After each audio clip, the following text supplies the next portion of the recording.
Olá pessoal, voltando às nossas aulas aqui, hoje dia 31 de janeiro, último dia do mês de janeiro, a todo vapor aí nessa semana, galera do curso magistrário estudando bastante.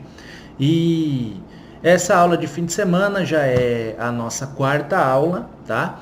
Eu vou falar de direito penal e às vezes você deve pensar assim, o que um juiz do trabalho vai falar para mim sobre direito penal? Olha, eu realmente não sou a maior autoridade em direito penal. Mas a finalidade minha aqui é justamente fazer uma intersecção de todas as ciências do direito com o direito do trabalho e ensiná-los assim a operar o direito do trabalho de uma maneira eficaz, analisando sob a ótica das outras ciências jurídicas, das outras disciplinas que permeiam o direito. Bacana? E aí, vamos lá. Primeira coisa, galera, que eu quero conversar com vocês. Como estudar direito penal para o concurso de juiz do trabalho? Ah, Alexandre, eu tenho que pegar o livro lá do Kleber Masson, do Capês, do Damásio, sei lá, qualquer outra doutrina densa aí de direito penal? Galera, não é necessário você estudar por isso. Eu, particularmente, tinha duas estratégias de estudo de direito penal. Primeira, livro de Direito Penal do Trabalho do Ricardo Andreucci. E a segunda, muita leitura de legislação, muito exercício de prova objetiva. Esse era o caminho que eu adotava. E eu costumava ir muito bem nas provas de direito penal, a propósito. Eu vira e mexe, acertava todas, errava uma ou duas, porque o caminho é esse aí. Você acaba não ampliando demais o leque. Você estuda coisas bastante pontuais e dentro dessas coisas bastante pontuais que você estuda, você consegue trabalhar. Então não é necessário o pessoal aprofundar demais, verticalizar demais em direito penal. O que é necessário saber? Assistir às nossas aulas, pegar os elementos que eu trabalho nas nossas aulas, para quem sabe fazer uma intersecção com o direito do trabalho ou o processo do trabalho, a depender da situação. E vem hoje a primeira questão, o primeiro problema. Poxa, nossa matéria aqui, Alexandre, é parte geral no direito penal. O que você vai ensinar para a gente a respeito disso? Porque o nosso simulado lá trouxe questões da parte geral e comentários da parte geral. Você vai debater a respeito disso? Pessoal, basicamente eu não vou debater a respeito de teorias de punibilidade, culpabilidade, enfim, isso pouco nos interessa nesse momento. O que eu quero trazer a vocês aqui é uma questão bastante interessante do direito do trabalho, que tem uma intersecção muito umbilical com o direito penal, que é o contrato de facção, basicamente considerado. Ora, o que é um contrato de facção, Alexandre? O contrato de facção é quando uma determinada empresa contrata uma segunda empresa para produzir o produto que essa empresa contratante vai vender. É muito comum nesse setor de roupas, de produção de tecidos, setor de venda de calçados, enfim. Determinada empresa, vou citar um exemplo aqui, a Hering, ela faz muito isso. Contrata uma determinada empresa de confecção e fala, olha, você tem que produzir para mim camisetas, camisas, calças, enfim, me entregar em determinado prazo. Ela vai lá, produz esses produtos, entrega para a Hering em determinado prazo e a Hering vende. Surge o problema. O sujeito que é dono da confecção quebra. E aí o trabalhador quer receber. De quem é que ele vai receber? Ele vai receber dessa empresa que ele foi contratado ou ele vai receber da Hering, que é uma empresa que, em tese, se beneficiou do trabalho prestado dele, apesar de não ter exercido nenhum tipo de ingerência. Aí o que acontece? Vem o TST e traz uma tese majoritária no seguinte sentido, olha, não é responsável a contratante nos contratos de facção, porque o contrato de facção é um contrato eminentemente de natureza civil. Ele não é um contrato trabalhista. Apesar de ser julgada na Justiça do Trabalho, a matéria é relacionada ao empregado do contratado e o contratado.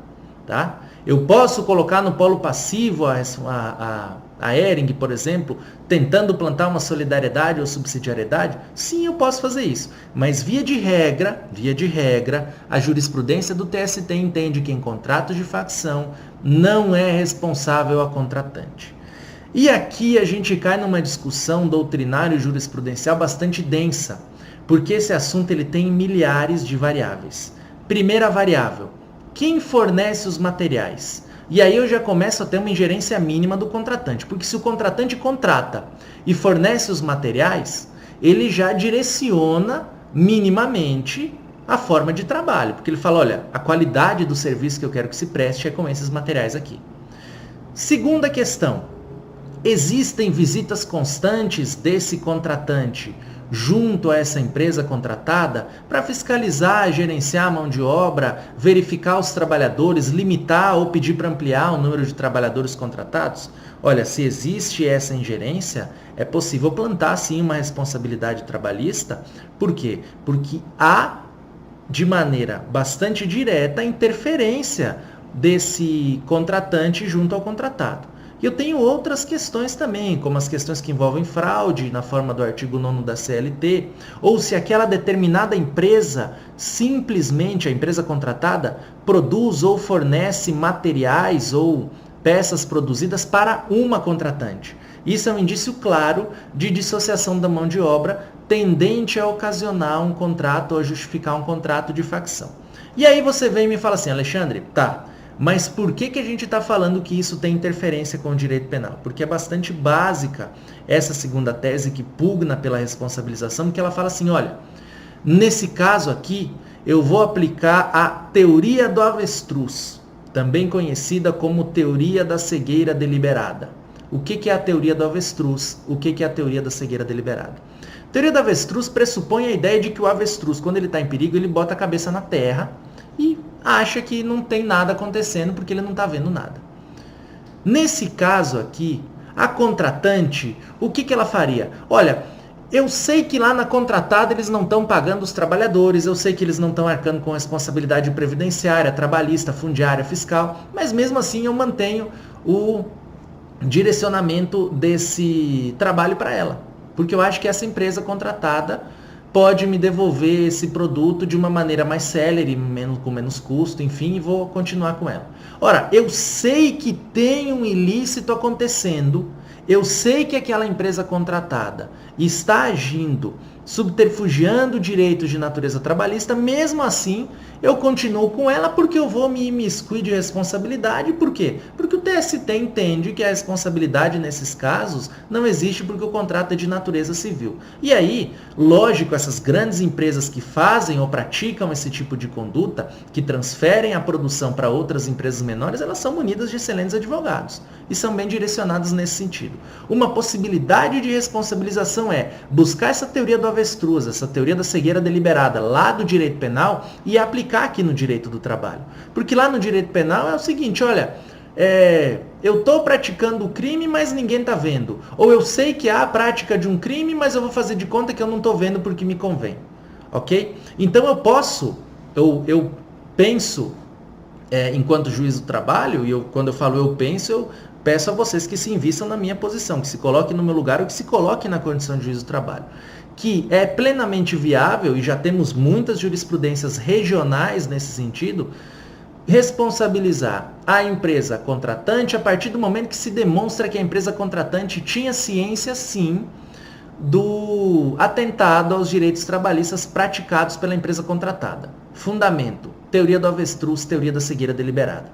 E se eu não aplico essa teoria, eu caio numa outra teoria que surgiu lá em Chicago, nos Estados Unidos. George Kelly, ele dizia, ou ele tratava da teoria das janelas quebradas. Ele dizia o seguinte, olha, quando um edifício tem algumas janelas quebradas, no decorrer do tempo, as pessoas verão que esse edifício foi transgredido, ou seja, que esse edifício foi violado, e vão quebrar mais janelas, vão se ocupar desse edifício, vão queimar esse edifício, vão praticar várias anarquias ou atrocidades contra esse edifício. E aqui a gente transporta isso aqui para o direito do trabalho também.